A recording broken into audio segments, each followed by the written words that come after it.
là, c'est l'heure de notre compile de l'actu avec un iPhone dedans. Ouais. C'est la compile de l'actu sur Skyrock. Allez, compile de l'actu, c'est parti. On va commencer par, on va parler vacances, Saint-Tropez, Star tout de suite. Numéro 3. Et oui, en vacances à Saint-Tropez, Drake, d'ailleurs c'est une belle technique de drague, ça c'est vrai que je n'y avais jamais pensé. Drake avec son petit iPhone tranquille et il décide de airdropper une inconnue qui est dans le même resto pour la draguer. Donc il la prend en photo, il la trouve sur airdrop et il lui envoie la photo pour lui signaler qu'il est là, qu'il l'a remarqué et qu'elle l'attirait. Donc c'est plutôt une technique de drague sympa, en plus pas trop relou. Bon, Il a dit un qu'il peu était intrusive. Il a pas dit qu'il était Drake, mais je pense que Drake dans un resto ça se remarque. Donc elle a dû remarquer que c'était lui. Tout Drake qu'il est, il s'est mangé un râteau. Oh, pas de chance. Ah ouais, elle lui a dit non, je suis déjà prise. Et comme il est adepte de l'autodérision, il a partagé cette galère sur les réseaux qui nous permet donc aujourd'hui de vous la raconter. Voilà, je me suis pris un râteau. Place numéro 2 de la compile. Numéro 2. Il se retrouve dans l'actu à cause d'un iPhone. C'est passé à Perpignan. C'est un détenu qui s'est fait surprendre en train de téléphoner dans sa cellule avec son iPhone.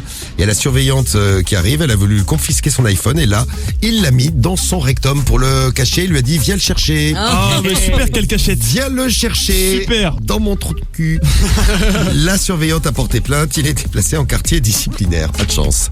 Et à la place numéro 1. Numéro 1. Direction les Yvelines où un homme a acheté un iPhone bien cher, 859 €, donc il l'achète à la Fnac en plus. Il rentre chez lui, il avait bien caché la boîte sur lui pour pas qu'il ait problème sur la route là.